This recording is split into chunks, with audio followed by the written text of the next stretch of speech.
एकता जिंदाबाद, मजदूर एकता जिंदाबाद, निगम कमिश्नर मुर्दाबाद, निगम प्रशासन मुर्दाबाद, तीनों मेयर मुर्दाबाद, तीनों मेयर मुर्दाबाद, मेरी बहन जिंदाबाद, सारे भाई जिंदाबाद, सारे नेता जिंदाबाद, निगम प्रशासन मुर्दाबाद, निगम कमिश्नर होश में आओ, तीनों मेयर होश में आओ, होश में आके बात करो।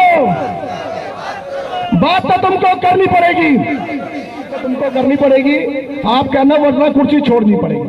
बात तो तुमको करनी पड़ेगी, बात तो तुमको करनी पड़ेगी। धन्यवाद। मैं रेडी हूं आपका कि आप मेरी बात को मानते हैं, आप मेरी बात को समझते हैं। मैं रेडी हूं आपकी बात का। हमारे बीच में भाई संजू जीनवाल जी लेट आए लेकिन दुरुस्त आए। परवीन जी देखिए, आज जो हमारा प्रदर्शन करने का जो मोटिव है, भाई साथियों सुने जरा, प्लीज सुने।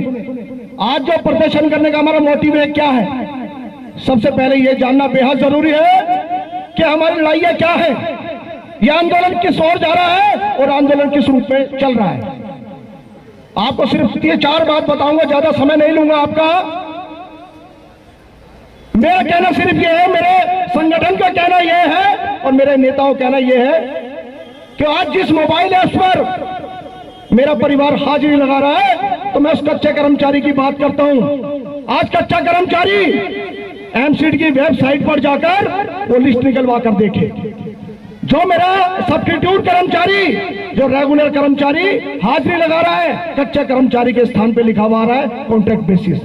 क्या लिखा रहा है? Contract basis. क्या आप लोग इस बात को बर्दाश्त करोगे?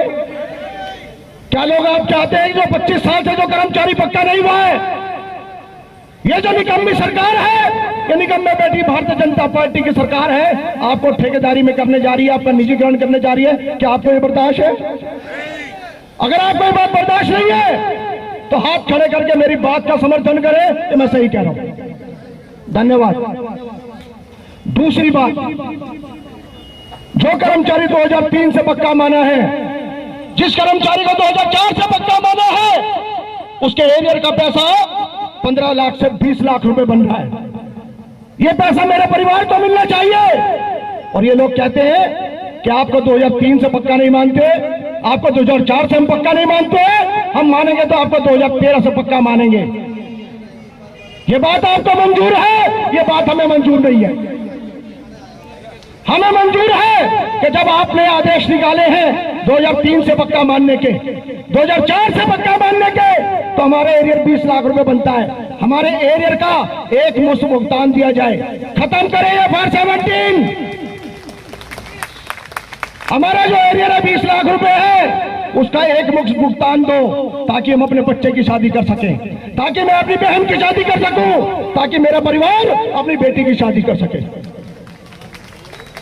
मेरा परिवार उम्मीद पर जिंदा है जी।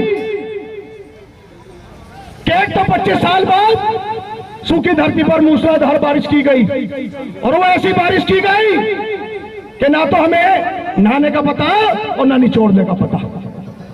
यानी पक्का भी किया गया, पे फिक्सेशन भी की गई, और हमें 2013 से पक्का करने का काम ये सरकार करने जा रही है। मैं चेतावनी देता हूं तीनों मेयर को और निगम में बैठी भारतीय जनता पार्टी को कि या तो हमारा एरिया दे दे, वरना ये आंदोलन हम ग्रुप लेगा और तीनों कॉर्पोरेशन में इस आंदोलन को हम चलने देंगे। हमारे बीच में भाई अमित भाई बहुत देर से आए हैं आप, धन्यवाद। अब बात आती है रेगुलाइजेशन की, बात आती है जो कच्चे कर्मचारी है उनको पक्का करने की। साथियों, सन 2018 में सुप्रीम कोर्ट की जजमेंट आई कि यदि निगम प्रशासन सफाई कर्मचारियों को पक्का नहीं कर सकता तो समान काम का समान वेतन इनको दें। अब यह जानना जरूरी है समान काम का समान वेतन क्या है। आज आप देख रहे हैं कि पक्के कर्मचारी को 50,000 रुपए वेतन मिल रहा है, और मेरे कच्चे कर्मचारी को 12,000 रुपए वेतन मिल रहा है, वो भी ईपीएफ कट जाता है 1,200 रुपए। उस 10,000 रुपए में मेरा परिवार किस प्रकार से अपने परिवार का निर्वाह करेगा, लालन पालन करेगा, या बच्चों की स्कूल की फीस देगा या ट्यूशन की फीस देगा। जब सुप्रीम कोर्ट की जजमेंट आई तो उसमें साफ तौर पर लिखा हुआ है कि यदि पक्के कर्मचारी की तनख्वाह 50,000 है तो आप यदि कच्चे कर्मचारी को पक्का नहीं कर रहे तो समान काम का समान वेतन कच्चे कर्मचारी को भी आप 50,000 रुपए तनख्वाह दें। हम यदि कोई काम करें तो प्रशासन कहता है राजकुमार अधिकार कानून को हाथ में लेता है। हम यदि आंदोलन करें तो प्रशासन कहता है कि राजकुमार अधिकार कानून को तोड़ता है। जो कानून मेरे हक अधिकार के बीच में आएगा मैं उसको तोड़ूंगा। साथियों सुन ले, जो कानून मेरे हक अधिकार के बीच में आएगा मैं उसको तोड़ूंगा। जिस कानून का हाथ मेरी बहन के गिरवे तक जाएगा मैं उसको तोड़ूंगा।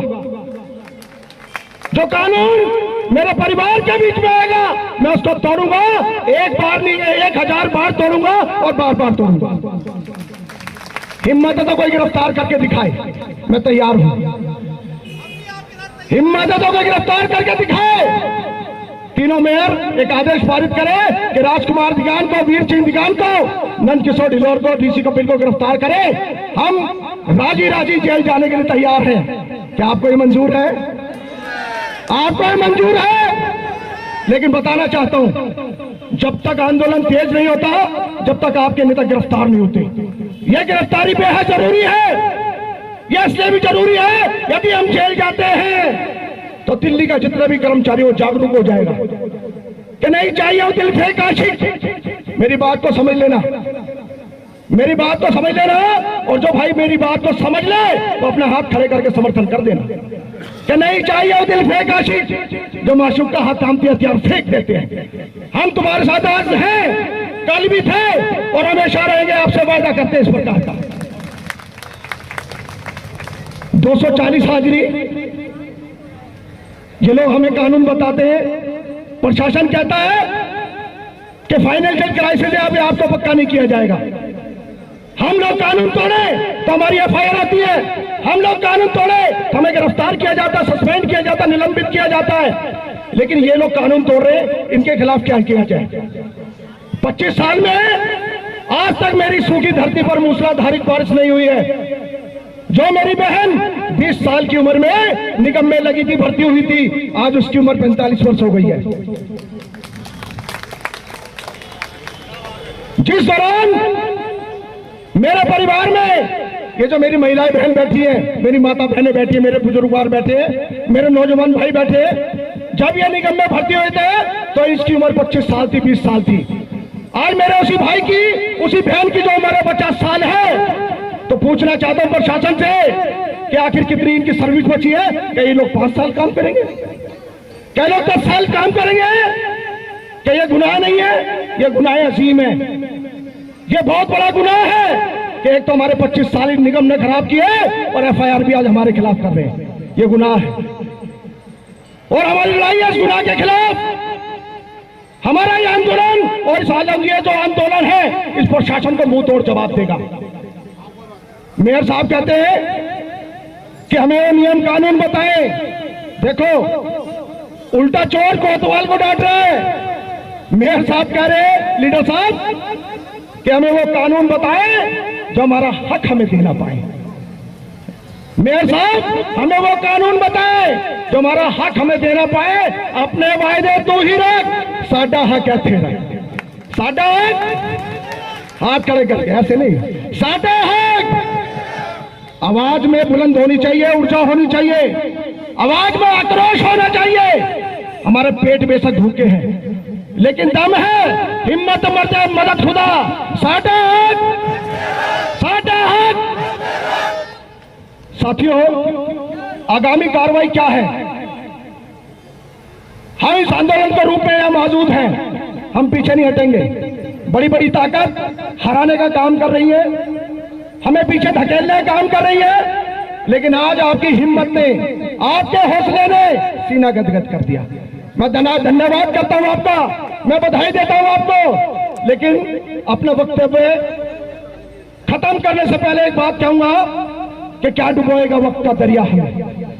मेरी बात है उन गद्दारों के लिए कि क्या डुबोएगा वक्त का दरिया हमें। हम तूफानों से लड़ने का हुनर जानते हैं और सीधे हाथों जो खचीरी लकीरें टेढ़ी, हम उन लकीरों को सीधा करने का हुनर जानते हैं।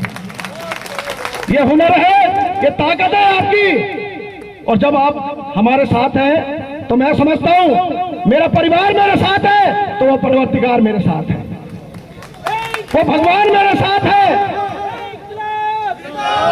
साथियों, आज आपको सच्चाई बताने जा रहा हूं और ये बहुत बड़ी सच्चाई है और दिल की आवाज है और दिल की आवाज ईश्वर की आवाज होती है। जब मैं यहां आया तो मैंने बहुत कम कर्मचारी देखे और जब बहुत कम कर्मचारी देखे तो दिगान साहब के कान में कहा मैंने कि दिगान साहब, हम जिनकी लड़ाई लड़ रहे हैं वो लोग जब यहां मौजूद नहीं है तो हम किसकी लड़ाई लड़े। और जब आपको आते हुए देखा, आपकी संख्या देखी, तो मैं बधाई देता हूं और सैल्यूट करता हूं आपको।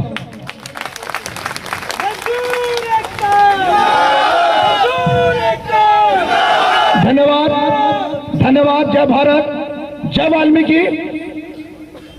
सभी साथियों का बहुत बहुत धन्यवाद, आपने मुझे गौर से सुना।